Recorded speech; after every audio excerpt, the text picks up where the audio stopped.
Hi, ಎಲ್ರಿಗೂ ನನ್ನ ಪ್ರೀತಿಯ ನಮಸ್ಕಾರಗಳು. ನಮ್ಮೂರ ಕಡೆ ಮಸಾಲೆಯಲ್ಲಿ ಸೂಪರ್ ಆಗಿರುವ ಹೆಲ್ತಿ ಚಿಕನ್ ಕರಿ ಕುಕ್ಕರಲ್ಲಿ ಹೇಗೆ ಮಾಡೋದು ಅಂತ ನಾನು ನಿಮಗೆಲ್ಲರಿಗೂ ಹೇಳ್ಕೊಡ್ತೇನೆ. ಭಾಳ ಚೆನ್ನಾಗಿ ಬಂದಿದೆ.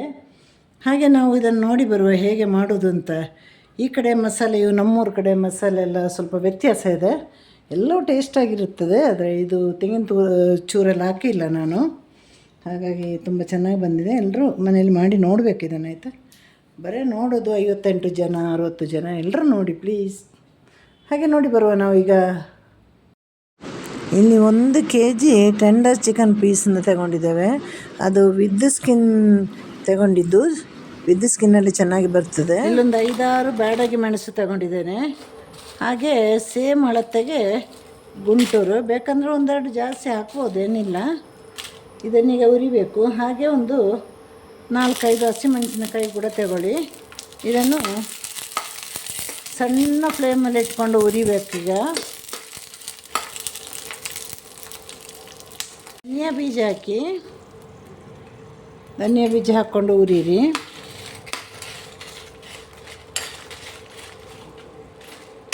ನಾಲ್ಕೈದು ಪೀಸ್ ಶುಂಠಿ, ಹಾಗೆ ಒಂದು 7-8 ಪೀಸ್ ಎಸಳು ಬೆಳ್ಳುಳ್ಳಿ ಹಾಕಿದ್ದೇನೆ. ಇದನ್ನು ಉರಿಬೇಕೀಗ. ಸಣ್ಣ ಫ್ಲೇಮಲ್ಲಿ ಇಟ್ಕೊಂಡಿದ್ದೇನೆ ನಾನು.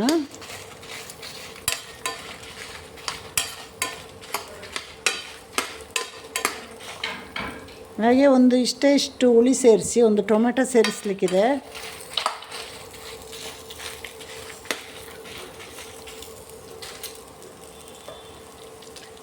ಕೊತ್ತಂಬರಿ ಸೊಪ್ಪನ್ನ ಸ್ವಲ್ಪ ಜಾಸ್ತಿ ಹಾಕಿ.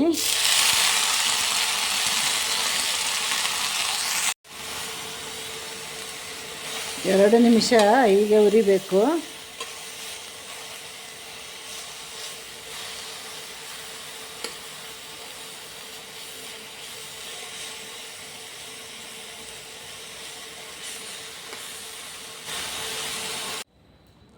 ಈಗ ಇದನ್ನು ನೀರು ಹಾಕಿ ರುಬ್ಬಿ ಬರಬೇಕು. ತುಂಬ ನುಣ್ಣಗೆ ರುಬ್ಬಿದರೆ ಒಳ್ಳೆಯದು, ಸಣ್ಣ ತರಿ ಇದ್ದರೂ ಪರವಾಗಿಲ್ಲ, ಎರಡೂ ರೀತಿಯಲ್ಲಿ ರುಬ್ಬೋದು. ತುಂಬ ನುಣ್ಣಗೆ ರುಬ್ಬಿದ್ದಾಯಿತು ನೋಡಿ. ಇವಾಗ ಮಸಾಲೆ ಸಾರು ಮಾಡಲಿಕ್ಕೆ ಶುರು ಮಾಡೋಣ. ಇಲ್ಲಿ 1.5 ಸ್ಪೂನ್ ಎಣ್ಣೆ ಹಾಕ್ತಾಯಿದ್ದೇನೆ ನಾನು. ಕುಕ್ಕರಲ್ಲೇ ಮಾಡೋದು ಮಸಾಲೆ ಸಾರು.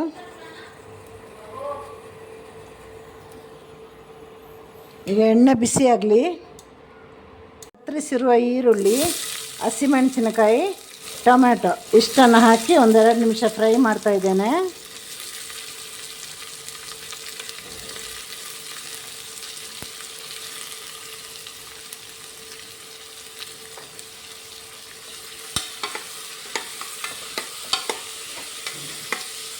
ಚಿಟಿಕೆ ಜೀರಿಗೆ ಪುಡಿ ಹಾಕ್ತಾಯಿದ್ದೇನೆ. ಹಾಗೆ 1 ಚಿಟಿಕೆ ಜೀರಿಗೆ ಪುಡಿ, 2 ಚಿಟಿಕೆ ಗರಂ ಮಸಾಲ ಪುಡಿ, ಹಾಗೆ ಒಂದು 1/4 ಸ್ಪೂನಷ್ಟು ನಾನಿಲ್ಲಿ ನಮ್ಮ ಚಿಕನ್ ಮಸಾಲೆಯನ್ನು ಹಾಕ್ತಾಯಿದ್ದೀನಿ. ನಾವು ಬೇಕಾಗಿರೋ ಮಸಾಲೆ ನಾವು ಹಾಕಿದ್ದೇವೆ, ಆದರೂ ಚಕ್ಕ ಲವಂಗ ಹಾಕಿರಲಿಲ್ಲ. ಹಾಗಾಗಿ ಈ ಮಸಾಲೆಯನ್ನು ಹಾಕಿ ಈಗ ಮತ್ತೆ ನಾನು 1 ನಿಮಿಷ ಫ್ರೈ ಮಾಡ್ತಾಯಿದ್ದೇನೆ ನೋಡಿ. ಈಗ ಮಾಡಿದರೆ ಮಸಾಲೆ ಸಾರು ಸೂಪರಾಗಿ ಬರ್ತದೆ. ಚಿಕನ್ನ ಹಾಕುವ. ಚಿಕನ್ ಹಾಕಿ ಅದಕ್ಕೆ ಸ್ವಲ್ಪ ಉಪ್ಪು ಹಾಕಿ, ಅದಕ್ಕೆ ಸ್ವಲ್ಪ ಉಪ್ಪನ್ನು ಹಾಕಿ 1 ನಿಮಿಷ ಫ್ರೈ ಮಾಡ್ತೇನೆ. ಉಪ್ಪೆಲ್ಲ ಎಳಿಬೇಕಲ್ವ. ಈಗ ಉಪ್ಪನ್ನು ಸೇರಿಸ್ತಾ ಇದ್ದೇನೆ.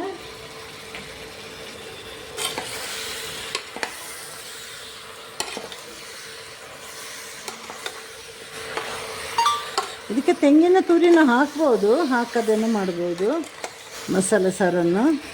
ನಾನಿವತ್ತು ಹಾಕಿಲ್ಲ ತೆಂಗಿನ ತುರಿ. ಚಿಕನ್ಗೆ ಸ್ವಲ್ಪ ಅರಿಶಿನ ಪುಡಿನೂ ಕೂಡ ಹಾಕುವ.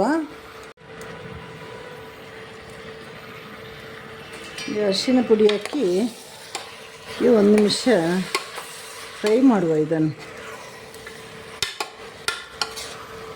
ಚಿಕನ್ನಿಗೆ ಮೀನಿಗೆಲ್ಲ ಅರಿಶಿನ ಪುಡಿ ಮುಖ್ಯ ಅಲ್ವಾ. ಈಗ 1 ನಿಮಿಷ ಹೀಗೆ ಫ್ರೈ ಆಗಲಿ. ಈಗ ಮಸಾಲೆ ಹಾಕಿ ಅದಕ್ಕೆ ಬೇಕಾದ ನೀರನ್ನು ಹಾಕಿ ಒಂದು 5 ವಿಸಿಲ್ ಬರೆಸೋಣ. ನಿಮ್ಮ ಕುಕ್ಕರಲ್ಲಿ ಎಷ್ಟು ವಿಸಿಲಿಗೆ ಬೇಯುತ್ತೋ ಅಷ್ಟು 2 ವಿಸಿಲಿಗೆ ಬೇಯೋ ಕುಕ್ಕರ್ ಕೂಡ ಇದೆ, 8 ವಿಸಿಲಿಗೆ ಬೇಯುವ ಕುಕ್ಕರ್ ಕೂಡ ಇದೆ. ಅದನ್ನು ನೋಡಿ ನೀವು ಹಾಕಬೇಕು ವಿಸಿಲನ್ನು. ನಮ್ಮ ಕುಕ್ಕರಲ್ಲಿ ಇದು 4-5 ಸಾಕಾಗ್ತದೆ. ಇದು ಬೇರೆ ಟೆಂಡರ್ ಚಿಕನ್, ಈಗ ಇದಕ್ಕೆ ಹಾಗೆ ಬಿಡಬಾರ್ದು, ನೀರನ್ನು ಕೂಡ ಹಾಕಬೇಕು ನಾವು. ಮತ್ತೆ ಬೇಕಂದರೆ ಇಳಿಸಿದ ಮೇಲೆ ಸ್ವಲ್ಪ ನೀರು ಹಾಕ್ಬೋದು, ಉಪ್ಪನ್ನು ಕೂಡ ಸೇರಿಸ್ಬೋದು. ಅದೇ ಮಿಕ್ಸಿ ಜಾರಿಗೆ ನೀರು ಹಾಕಿ ನಾನು ಈ ನೀರನ್ನು ಕೂಡ ಸೇರಿಸ್ತಾ ಇದ್ದೇನೆ. ಬೇಕಂದರೆ ಮತ್ತೆ ನಮ್ಮ ಕುಕ್ಕರ್ದು ವಿಸಿಲೆಲ್ಲ ಮುಗಿದ ಮೇಲೆ ನಮಗೆ ನೀರನ್ನು ಮತ್ತೆ ಬೇಕಂದ್ರೆ ಸೇರಿಸ್ಬೋದು. ತುಂಬ ಗಟ್ಟಿಯಾದರೆ ಚೆನ್ನಾಗಿರೋದಿಲ್ಲಲ್ಲ. ಈಗ 4 ವಿಸಿಲ್ ತೆಗಿತೀನಿ ನಾನು.